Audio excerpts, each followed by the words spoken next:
Hi everyone, welcome to our channel Konaseema రుచులు. ఈరోజు మన వీడియోలో గుత్తి కాకరకాయ ఫ్రై చూపిస్తున్నానండి. చాలా రుచిగా ఉంటుంది, చాలా సింపుల్గా చేసుకోవచ్చు.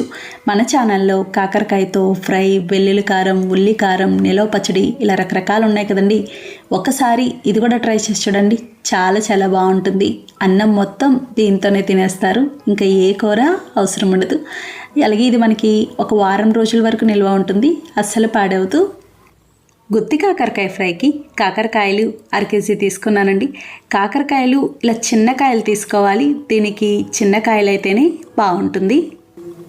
కాకరకాయల్ని బాగా కడిగి ఇలా లైట్గా చెక్కు తీసుకోవాలి.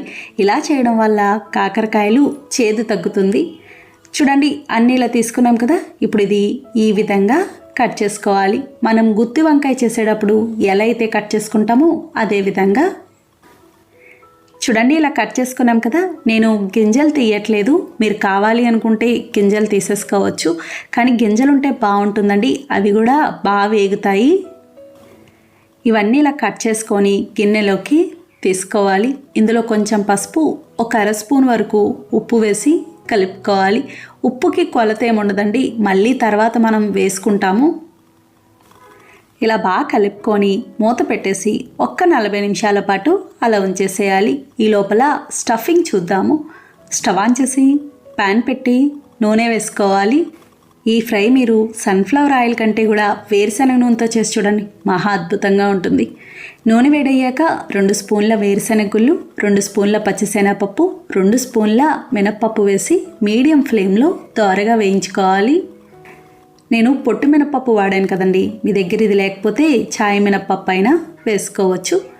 చూడండి, ఇవి ఇలా సగం పైన వేగినాయి కదా. సగం పైన వేగాక 1 స్పూన్ ధనియాలు, 1/2 స్పూన్ జీలకర్ర వేసి వేయించుకోవాలి. అంటే పప్పులు వేగడానికి టైం పడుతుంది కదా, అందుకని అవి సగం వేగాక వేసుకుంటే అన్నీ సమానంగా వేగుతాయి.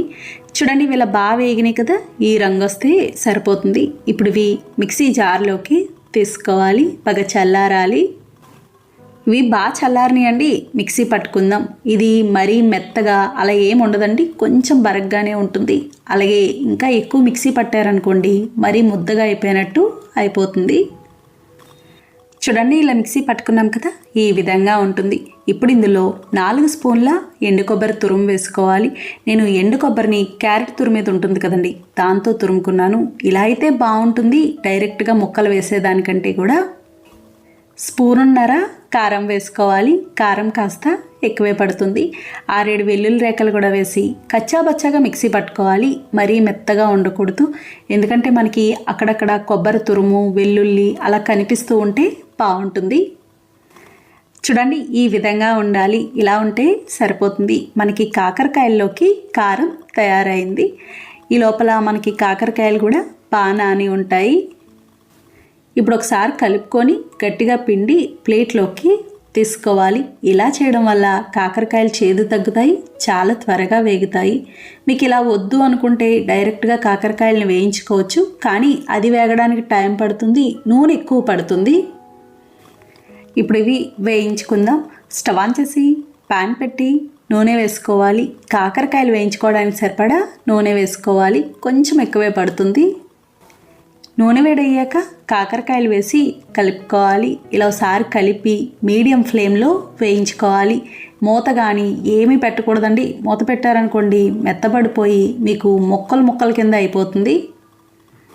ఇవి ఒక 5 నిమిషాలు అలా వేగాక రెండో వైపుకి తిప్పుకోవాలి. అలా మధ్య మధ్యలో 2 వైపులా తిప్పుకుంటూ ఎర్రగా వచ్చే వరకు వేయించుకోవాలి.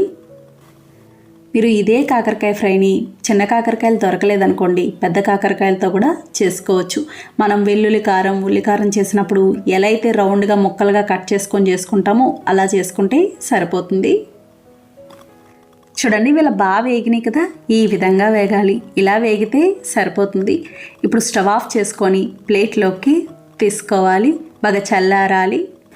మనం ముందుగా మిక్సీ పట్టుకున్న కారం ఉంది కదండి, ఇందులో నేను ఉప్పు వేయడం మర్చిపోయాను, అందుకే ఇందులో తగినంత ఉప్పు వేసి కలుపుకోవాలి. మీరు మిక్సీ పట్టేటప్పుడైనా వేసుకోవచ్చు. ఇలా కలుపుకొని అంతగా ఉప్పు తగ్గిన, కారం తగ్గినా వేసుకోవచ్చు. ఇప్పుడు కాకరకాయలు కూడా బాగా చల్లారినాయండి. ఇందులో ఈ విధంగా స్టఫ్ చేసుకోవాలి. మనం గుత్తి వంకాయకి ఎలా అయితే చేస్తామో అదే విధంగా మీరు ఇదే కారంతో గుత్తి వంకాయ ఫ్రై కూడా చేసుకోవచ్చు. చూడండి, అన్నీ ఇలా పెట్టుకున్నాం కదా, ఇంకాస్త కారం మిగులుతుంది. ఇది మనకి పైన వేసుకోవడానికి ఉపయోగపడుతుంది. ఇప్పుడు మళ్ళీ కాకరకాయలు వేయించుకోవడానికి ఇంకొంచెం నూనె వేసుకోవాలి. ఇంకెక్కువ నూనె అవసరం ఉండదు. నూనె వేడయ్యాక కొద్దిగా కరివేపాకు వేసి మనం ముందుగా స్టఫ్ చేసుకున్న కాకరకాయలన్నీ పెట్టుకోవాలి. ఇలా కాకరకాయలన్నీ పెట్టి మనకి కొంచెం కారం మిగిలింది కదండి, ఎంత కారం మిగిలితే అంతా వేసేసుకోవచ్చు. ఎందుకంటే ఇది అన్నంలో కలుపుకోవడానికి బాగుంటుంది. కారం అంతా వేసుకున్నాక ఒక్క 2 నిమిషాల పాటు మగ్గనివ్వాలి. 2 నిమిషాల తర్వాత ఇంకో వైపుకి తిప్పుకోవాలి. అటొక 2 నిమిషాలు ఇటొక 2 నిమిషాలు మగ్గనిస్తే సరిపోతుంది. ఎక్కువసేపు కూడా అవసరం ఉండదు. చూడండి, 4-5 నిమిషాల తర్వాత ఈ విధంగా ఉంటుంది. ఇప్పుడు స్టవ్ ఆఫ్ చేసుకోవాలి. ఇంతేనండి, గుత్తి కాకరకాయ ఫ్రై తయారైంది. చాలా చాలా బాగుంటుంది. బయట మనకి వారం రోజుల వరకు ఉంటుందండి, అస్సలు పాడవదు. దీనికి కాంబినేషన్గా ఏదైనా చారు, టమాటో రసం, మజ్జిగ చారు, పప్పు చారు ఇలాంటివి పెట్టుకుంటే భలే ఉంటుంది. పుదీనాతో కారప్పొడి చూపిస్తున్నానండి. చాలా రుచిగా ఉంటుంది. చాలా సింపుల్గా పుదీనా కారప్పొడికి పుదీనా ఎంతైనా తీసుకోవచ్చండి. ఎందుకంటే మనం ఇక్కడ కప్పు కొలతలతో చూపిస్తున్నాం కాబట్టి ఎంత తీసుకున్నా కూడా పర్వాలేదు. పుదీనాని బాగా కడిగి ఏదైనా క్లాత్ పైన పూర్తిగా తడి ఆరేంత వరకు ఆరబెట్టుకోవాలి. ఫ్యాన్ గాల్లో ఆరబెట్టుకోవాలండి, ఎండలో అవసరం ఉండదు. తడి ఆరిన తర్వాత ఈ విధంగా ఉంటుంది. ఇప్పుడు ఏదైనా కప్పు తీసుకొని ఈ విధంగా కొలుచుకోవాలి. కప్పు నిండుగా తీసుకోవాలండి. నాకు ఈ కప్పుతో 3 కప్పుల పుదీనా అయ్యింది. ఇప్పుడు మనం ఇదే కప్పుతో అన్నీ తీసుకుంటే సమానంగా సరిపోతాయి. స్టవ్ ఆన్ చేసి ప్యాన్ పెట్టి నూనె వేసుకోవాలి. వేరుశనగ నూనె అయితే ఇంకా బాగుంటుంది. నూనె వేడయ్యాక కారానికి సరిపడా ఎండుమిరపకాయలు వేసి మీడియం ఫ్లేమ్లో వేయించుకోవాలి. నేను 25 కాయలు తీసుకున్నానండి. కారపొడులు కొంచెం కారంగా ఉంటేనే బాగుంటాయి. కారం తక్కువ తినే వాళ్ళైతే తగ్గించి వేసుకోవచ్చు. చూడండి, ఇలా వేగినాయి కదా. ఇప్పుడు ఇవి మిక్సీ జార్లోకి తీసుకోవాలి. ఇప్పుడు అదే నూనెలో 3 కప్పుల పుదీనాకి అదే కప్పుతో 1/2 కప్పు మినప్పప్పు, 1/2 కప్పు శనగపప్పు వేసి మీడియం ఫ్లేమ్లో వేయించుకోవాలి. మీరు ఒకవేళ పథ్యం చేసే వాళ్ళకి చేయాలి అనుకుంటే, అంటే బాలింతలకు కానీ సర్జరీ అయిన వాళ్ళకి కానీ పెట్టాలి అనుకుంటే శనగపప్పు మానేయచ్చు. 1/2 కప్పు మినప్పప్పు తీసుకుంటే సరిపోతుంది. చూడండి, పప్పులు ఇలా సగం వేగినాయి కదా. సగం వేగాక 3 కప్పుల పుదీనాకి 3/4 కప్పు ధనియాలు, 1 స్పూన్ జీలకర్ర వేసి వేయించుకోవాలి. ఇవి సగం వేగేకి వేసుకుంటే సరిపోతుందండి. ఎందుకంటే ధనియాలు చాలా త్వరగా వేగుతాయి కాబట్టి ఇప్పుడు అన్నీ సమానంగా వేగుతాయి.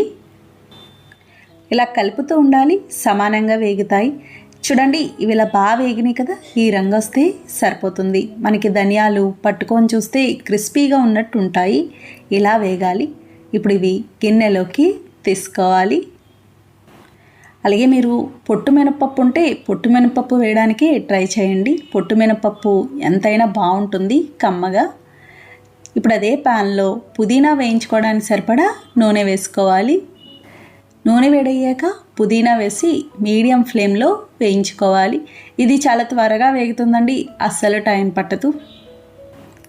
అదే పుదీనా తడిగా ఉందనుకోండి, ముద్దగా ఉంటుంది. మనకి కారప్పొడి కూడా ముద్దగా వచ్చేస్తుంది. ఎక్కువ రోజులు నిల్వ ఉండదు. చూడండి, ఇది ఇలా బాగా వేగింది కదా. ఈ రంగు వస్తే సరిపోతుంది. ఇప్పుడు స్టవ్ ఆఫ్ చేసుకోవాలి. బాగా చల్లారాలి.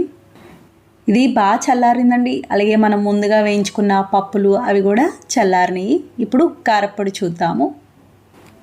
మిక్సీ జార్లో ఎండుమిర్చి ఉన్నాయి కదా, అందులోనే తగినంత ఉప్పు, చిన్న ఉసిరికాయ అంతా చింతపండు వేసి మెత్తగా మిక్సీ పట్టుకోవాలి. కారప్పొడికి చింతపండు ఖచ్చితంగా వేసుకోవాలండి, లేదంటే రుచి ఉండదు. చూడండి, ఇలా మిక్సీ పట్టుకున్నాం కదా. ఇప్పుడు ఇందులో మనం ముందుగా వేయించుకున్న శనగపప్పు, మినప్పప్పు, ధనియాలు ఇవన్నీ ఉన్నాయి కదా, ఇవన్నీ వేసి మెత్తగా మిక్సీ పట్టుకోవాలి. ఇవి బాగా చల్లారాలండి. వేడి మీద మిక్సీ పట్టారనుకోండి అస్సలు బాగా రాదు. చూడండి, ఇలా మిక్సీ పట్టుకున్నాం కదా, ఈ విధంగా ఉండాలి. ఇలా మెత్తగా ఉంటే బాగుంటుంది. ఇప్పుడు ఇందులో మనం ముందుగా వేయించుకున్న పుదీనా కూడా వేసి ఇంకొకసారి మిక్సీ పట్టుకోవాలి. ఇలా ఒకదాని తర్వాత ఒకటి వేసుకోవాలండి, అన్నీ ఒకేసారి వేసుకోకూడదు. చూడండి, ఇది కూడా ఇలా మిక్సీ పట్టుకున్నాం కదా, పుదీనా వేసాక కాస్త రంగు మారుతుంది. ఇప్పుడు ఇందులో చివరిగా వెల్లుల్లి రేఖలు వేసుకోవాలి. పెద్ద వెల్లుల్లిపాయ ఒకటి తీసుకున్నాను. వెల్లుల్లి వేసాక ఎక్కువ మిక్సీ పట్టకూడదు, కొంచెం కచ్చాపచ్చాగా మిక్సీ పట్టుకుంటే బాగుంటుంది. అంటే మనకి వెల్లుల్లి అక్కడక్కడ కనిపించేలా ఉంటే బాగుంటుంది. పుదీనా వేగేసరికి చూడడానికి మనకి కొంచెం అన్నట్టు ఉంటుంది, కానీ దాని ఫ్లేవర్ చాలా ఎక్కువ ఉంటుంది. చూడండి, ఈ విధంగా ఉండాలి. ఇలా ఉంటే బాగుంటుంది. ఇంతేనండి, పుదీనాతో కారపొడి తయారైంది. చాలా చాలా బాగుంటుంది. మనకి చాలా రోజుల వరకు నిల్వ ఉంటుంది, అస్సలు పాడవదు. నోరు బాగాలేనప్పుడు కానీ, నోటికి కారంగా తినాలనిపించినప్పుడు కానీ ఇది ట్రై చేసి చూడండి, చాలా చాలా బాగుంటుంది. ఇది అన్నంతో పాటు అన్ని రకాల టిఫిన్స్కి తినచ్చు. వేడి వేడి అన్నంలో కాస్త నెయ్యి కానీ నూనె కానీ వేసుకొని తింటే ఆహా అద్భుతంగా ఉంటుంది. టమాటో కొత్తిమీర పచ్చడి చూపిస్తున్నానండి. చాలా రుచిగా ఉంటుంది, చాలా సింపుల్గా చేసుకోవచ్చు. వంకాయ టమాటో కొత్తిమీర పచ్చడికి వంకాయలు 2 తీసుకున్నాను. పెద్దదొకటి చిన్నదొకటి తీసుకున్నాను. వంకాయలు ఈ మాత్రం చాలండి, మరీ ఎక్కువ వేసుకున్నా కూడా అంత బాగుండదు. టమాటోలు మీడియం సైజువి 4, కొత్తిమీర ఒక పావు కట్ట తీసుకుంటే సరిపోతుంది. స్టవ్ ఆన్ చేసి ప్యాన్ పెట్టి నూనె వేసుకోవాలి. నూనె వేడయ్యాక 2 స్పూన్ల మినప్పప్పు వేసి మీడియం ఫ్లేమ్లో దోరగా వేయించుకోవాలి. మీ దగ్గర పొట్టు మినప్పప్పు లేకపోతే చాయ్ మినప్పప్పు అయినా వేసుకోవచ్చు, కానీ పొట్టు మినప్పప్పుతో అయితే ఎక్కువ బాగుంటుంది. చూడండి, ఇది ఇలా వేగింది కదా, ఇప్పుడు ఇది మిక్సీ జార్లోకి తీసుకోవాలి. ఇప్పుడు అదే నూనెలో కారానికి సరిపడా పచ్చిమిరపకాయలు వేసి మీడియం ఫ్లేమ్లో వేయించుకోవాలి. నేను 15 కాయల వరకు తీసుకున్నానండి. ఇలాంటి రోటి పచ్చళ్ళు కొంచెం కారంగా ఉంటేనే బాగుంటుంది. అలాగే పచ్చిమిరపకాయలు ఎప్పుడు వేయించినా ఇలా ముక్కలుగా తుంచి వేసుకోవాలి. కాయల పలంగా వేసారనుకోండి పేలుతాయి. చూడండి, ఇలా వేగినాయి కదా, ఇప్పుడు ఇవి మిక్సీ జార్లోకి తీసుకోవాలి. ఇప్పుడు ఇందులో కొత్తిమీర కూడా వేసి వేయించుకోవాలి. నూనె ఉందండి, కొంచెం నూనె అయితే సరిపోతుంది, కొత్తిమీరకి ఎక్కువ అవసరం ఉండదు. ఒకవేళ నూనె తక్కువ ఉంది అనుకుంటే ఇంకాస్త వేసుకోవచ్చు. చూడండి, ఇది కూడా ఇలా వేగింది కదా, ఇప్పుడు ఇది గిన్నెలోకి తీసుకోవాలి. ఇప్పుడు మనం వంకాయ ముక్కలు టమాటో ముక్కలు వేయించుకోవచ్చు. వంకాయ ముక్కల్ని కట్ చేసుకొని ఇలా ఉప్పు నీళ్ళల్లో వేసుకోవాలి. ఉప్పు నీళ్ళల్లో వేయడం వల్ల కండ్ర రాకుండా ఉంటాయి, అంటే చేదు రాకుండా ఉంటాయి, రంగు మారకుండా ఉంటాయి. ఇప్పుడు అదే ప్యాన్లో ఈ కూరగాయ ముక్కలు మగ్గించుకోవడానికి సరిపడా నూనె వేసుకోవాలి. నూనె వేడయ్యాక మనం ముందుగా కట్ చేసుకున్న వంకాయ ముక్కలు టమాటో ముక్కలు వేసుకోవాలి. ఇందులో కొంచెం పసుపు, తగినంత ఉప్పు వేసి కలుపుకోవాలి. ఇలా బాగా కలిపి మూత పెట్టేసి మీడియం ఫ్లేమ్లో మగ్గించుకోవాలి.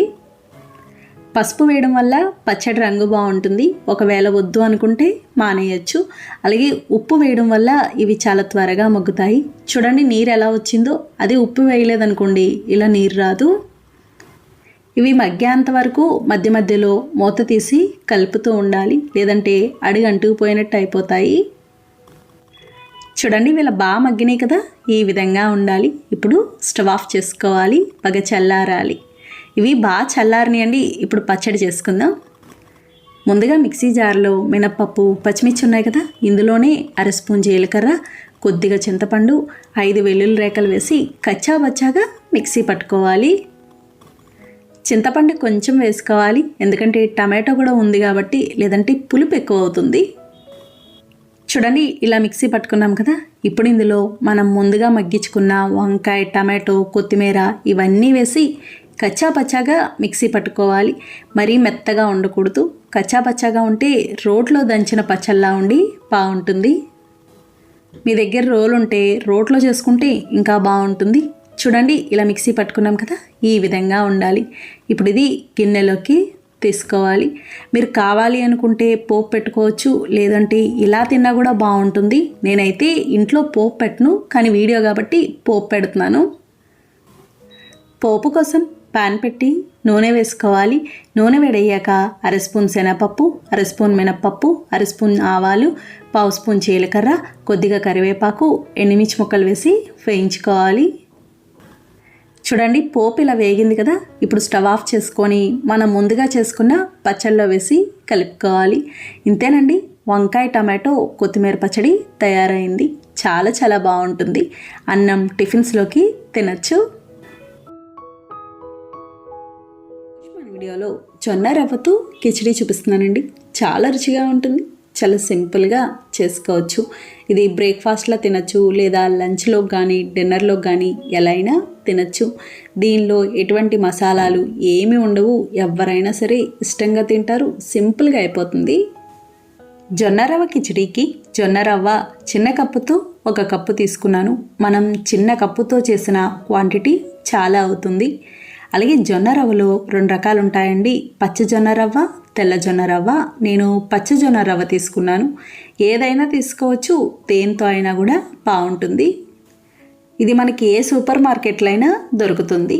రవ్వని 3 సార్లు అయినా కడుక్కోవాలి. ఇందులో పొట్టులా ఉంటుందండి, అది వచ్చేస్తుంది.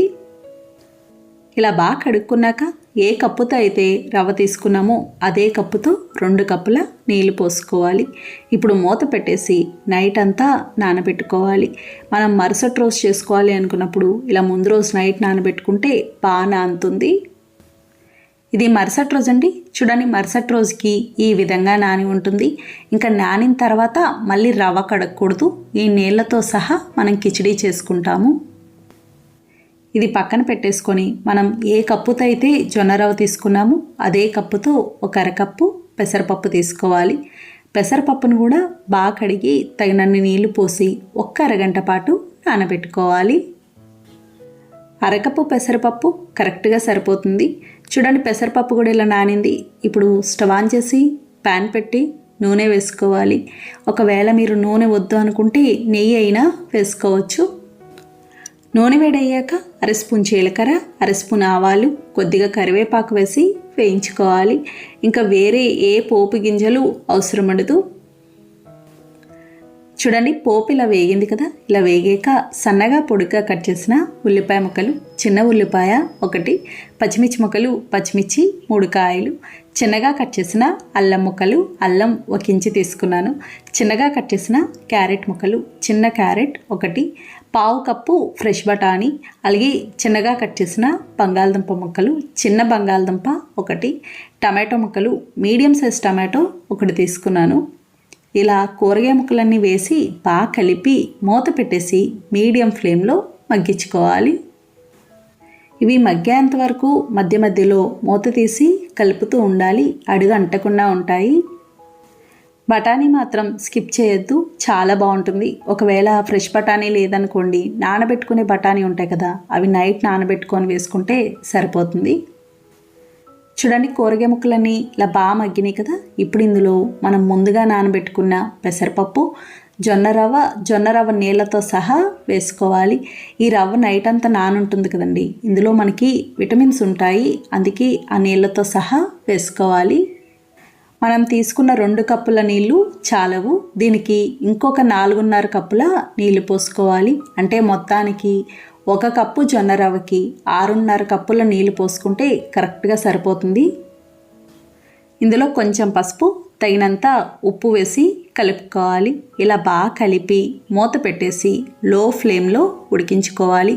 లో ఫ్లేమ్లోనే ఉడికించాలండి, మంట మాత్రం పెంచకూడదు. ఇది ఉడకడానికి కాస్త టైం పడుతుంది. సరిగ్గా ఉడకలేదనుకోండి మళ్ళీ మనకి అరుగుదల ఉండదు. అలాగే కుక్కర్లో ఉడికించకూడదు. కుక్కర్లో కంటే కూడా ఇలా విడిగా ఉడికిస్తేనే బాగుంటుంది. కుక్కర్లో ఒక్కొక్కసారి ఉడుకుతుంది, లేదా అడుగంటూ పోయినట్టు అయిపోతుంది. చూడండి, మధ్య మధ్యలో ఇలా కలుపుతూ ఉడికించుకోవాలి. మీరు మిలెట్స్తో ఏం చేయాలి అనుకున్నా సరే ముందు రోజు నైట్ నానబెట్టుకోవాలి. అలాగే నీళ్ళ కొలత కూడా ఎక్కువే పడుతుంది, ఉడకడానికి కూడా టైం ఎక్కువే పడుతుంది. ఇది సగం పైన ఉడికాక ఇంకా మూత పెట్టక్కర్లేదు, మూత పెట్టకుండానే ఉడికించుకోవచ్చు. చూడండి, ఇది ఇలా బాగా ఉడికింది కదా, ఈ విధంగా ఉండాలి. పట్టుకొని చూస్తే మెత్తగా ఉంటుంది. మీకు అంతగా ఉడకలేదు అనిపిస్తే ఇంకొక కప్పు వరకు నీళ్ళు పోసుకోవచ్చు.